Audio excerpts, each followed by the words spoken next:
भंडाराच्या तुमसरमध्ये मतदार यादीमध्ये घोळ असल्याचा आरोप काँग्रेसने केलाय।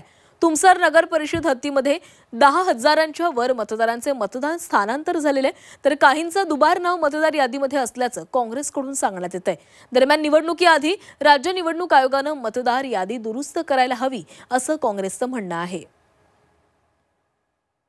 दरम्यान काँग्रेसचे अनिल बावनकर यांच्याशी संवाद साधलेला आहे आमचे प्रतिनिधी प्रवीण तांडेकर यांनी। भंडारा जिल्ह्यामधील तुमसर नगर परिषदेमध्ये अजूनही मतदार यादीमध्ये घोळ असल्याचा आरोप काँग्रेसच्या वतीने करण्यात आलेला आहे। आपल्यासोबत काँग्रेसचे माजी आमदार आहेत, त्यांना विचारू, काय सांगाल, काय नेमकं घोळ आहे मतदार यादीमध्ये?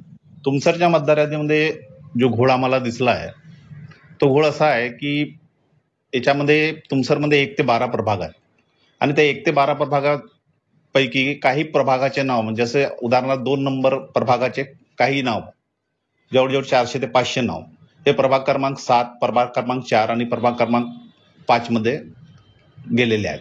तसेच 1 नंबरचे काही 2 नंबरला आलेले आहेत, काही 6 नंबरला गेलेले आहेत, काही 9 नंबरला गेलेले आहेत। तर वेगवेगळ्या प्रभागाचे वोट जे आहेत ते वेगवेगळ्या प्रभागात गेले आहेत। पूर्ण तुमसर नगर परिषदेचा विचार केला तर जवळपास 10 ते 12 हजार मतदाराच्या घोळ दिसून येतात। प्रवीण तांडेकर, जी 24 तास, भंडारा।